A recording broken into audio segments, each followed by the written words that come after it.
Hello Kodak, I'm hoping that this video can improve future products in your pocket camcorder line, as I've been somewhat very disappointed in your camcorders. For instance, I owned a Kodak ZI8. It had a buzzing sound in the audio. Now, I am aware that you did release a firmware update to fix the problem. However, what it did, it tried to hide the buzzing sound and it just lowered the buzzing sound. It did not fix the problem completely, it just tried to minimize it. So, Kodak, please do not put out products that have issues. I was interested in the Kodak PlaySport, hoping that you released the Kodak ZI8. A lot of the problems would have been fixed. Well, one of the things that you guys claimed was see more detail in accurate colors with incredible. It says right here, incredible low light performance, which is not true. As you can see here in this video, which is a Kodak PlaySport versus Flip Ultra HD side by side, the Flip Ultra HD outperforms the Kodak PlaySport in low light. It is night and day to see how much more detail there is in the Flip Ultra HD. But to be fair, the Kodak PlaySport does perform better than the Flip Ultra HD outdoors and good and with a lot of sunlight. That's to be fair. But at the same time, you claim that you have incredible low light performance, which is not true. Now I'm going to move over here. Let's look at this image right here. Plenty of detail in the background with the Flip Ultra HD. I can see a tree here. I can see a light. I can see another tree. I can see bushes, okay? With the Kodak PlaySport, I just see the light right here and the front porch, basically. Kodak, this is pretty bad when you claim you have incredible low light performance. I'm going to leave all the links to these videos in the description box. I highly recommend that you subscribe to these YouTubers who put these samples out there because they do help people make choices in the products that they choose to buy. Now, here is a video by Fishy Comics. He did a side-by-side comparison of the PlaySport and the ZI8. As you can see, the ZI8 actually has better low light performance. However, the PlaySport doesn't have lens flaring like the ZI8 does. So there's a little bit of a trade-off there, but still, detail in low light, the ZI8 is better. But some people may prefer the darker image. Just want to be clear on that. Here is another test of some pictures that Fishy Comics took. And right here we have the ZI8. Much more details, especially in the background, than the PlaySport. It's much more darker. Kodak, please do not make claims when your products do not perform to what they claim to be. I'm going to tell you a very frustrating experience that I had. I was extremely disappointed in the Kodak ZI8 buzzing sound with the audio. I bought my camcorder at Best Buy, okay? And I highly recommend that nobody buy any camcorders at Best Buy, and also check the return policy on the products when you buy electronics. When I purchased a camcorder at Best Buy, they said, if there's a problem with the camera,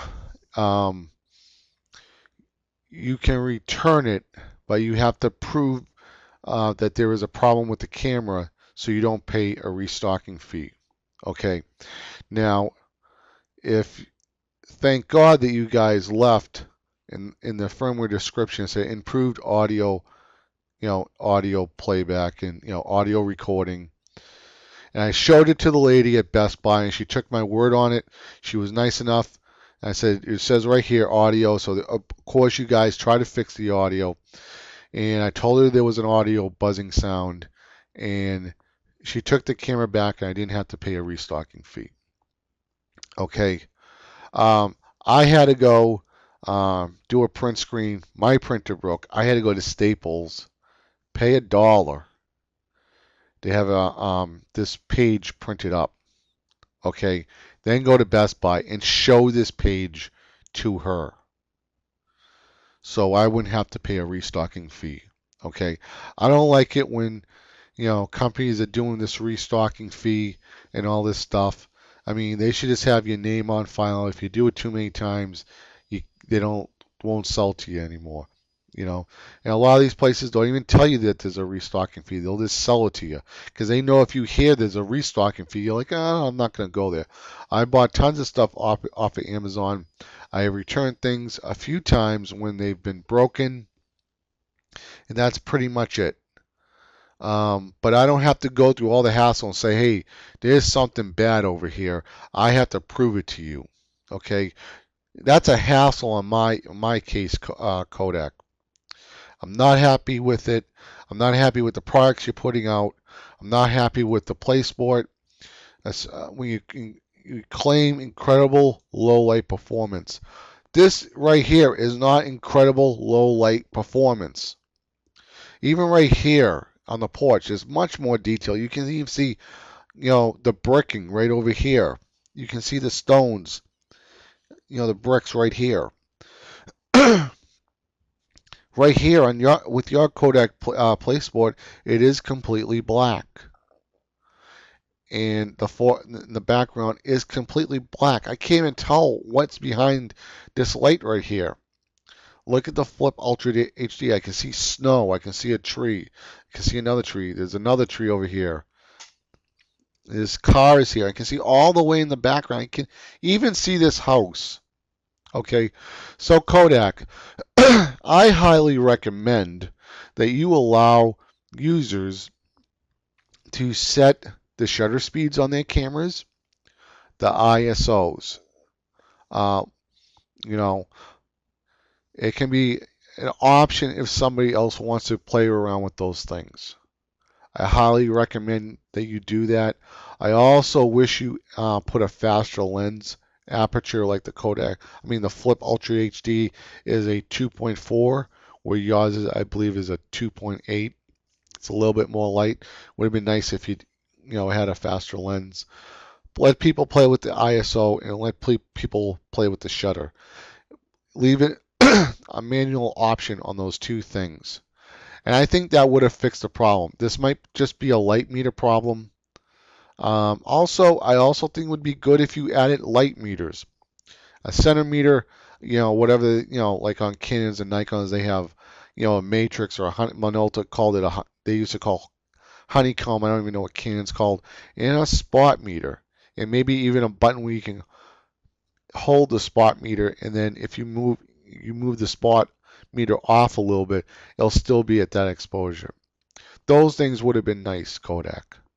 Because I don't know, I'm in the market for a pocket camera. I kind of want the PlaySport, but I'm kind of not happy with the low light. And I'm kind of on the fence. Do I want the Flip Ultra HD? And the only other camera I maybe was considering was the Creative Auto second generation, and I kind of not happy with the Sony Bloggy. But these two right now, Kodak's PlaySport and the Flip Ultra HD, for some reason, these are the two cameras that I'm considering. One, waterproof. I can go out with it when it's raining. I don't have to worry about things like that. But then again, the low light performance hurts. And I went through a lot of hassle with the Kodak ZI8. And I'm not happy. And I'm hoping that this video will improve future products by Kodak. Okay, guys, I really appreciate it. I'm going to leave all the links in the sidebar. And please subscribe to these two YouTubers because they do a lot of great work by putting these samples up. Take care, guys. Bye.